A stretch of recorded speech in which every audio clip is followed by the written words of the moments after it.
Fleming, and this is my speech for Module 11.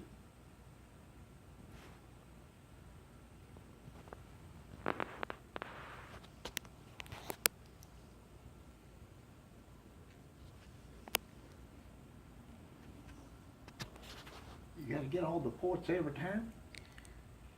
My speech is entitled The Perfect Photo. I'm sure we've all heard the slogan, a picture is worth 1,000 words.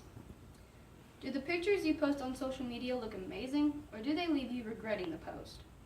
As a photographer, taking photographs has been an interest of mine for several years, so I've managed to learn quite a few tips and tricks to help me create some of my greatest pictures. Getting a great picture or selfie isn't as complicated as you may think. It's all about 3 main points that I'll be discussing with you today. Location, the importance of lighting, and the best angle. Location is key. Doesn't matter if you're in the country or in the city, or if you find a local community garden that you think would be great for pictures.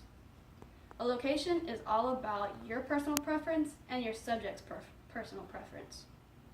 Another thing is location goes into lighting and what time of day you decide to take your pictures. A photograph is knowing where to stand. The Greek word pho, or phot, means lighting in graphic, which means writing.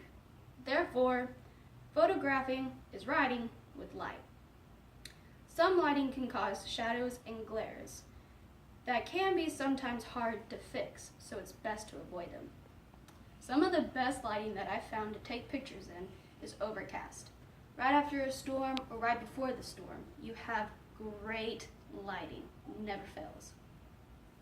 It's always a good idea to keep an eye on your weather.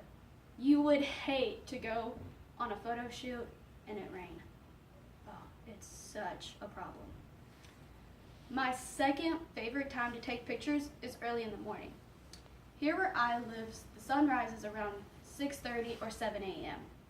So to make sure that I have enough time, I take them around 8 or 8:30. Another great time to take pictures is sunset. Now, sunset can be a little tricky, but if you get the timing just right, it's perfect. One of the most beautiful photography timing. My final tip to achieving the best photo is finding the right angle.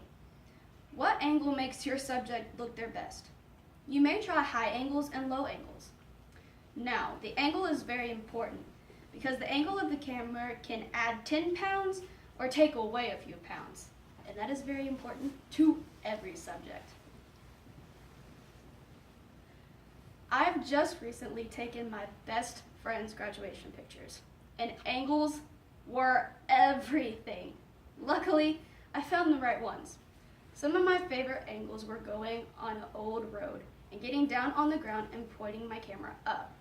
That created an angle which not a lot of people use because it can be tricky. Another thing you may try is going higher than your subject. Now, you want to be careful with that because you don't want them looking up. It can cause them to look like they have a long neck. But if you get it just right, it makes for a great picture. In conclusion, photography is all about trial and error. And remember, a picture is worth 1,000 words. So think outside the box and take a chance. Thank you.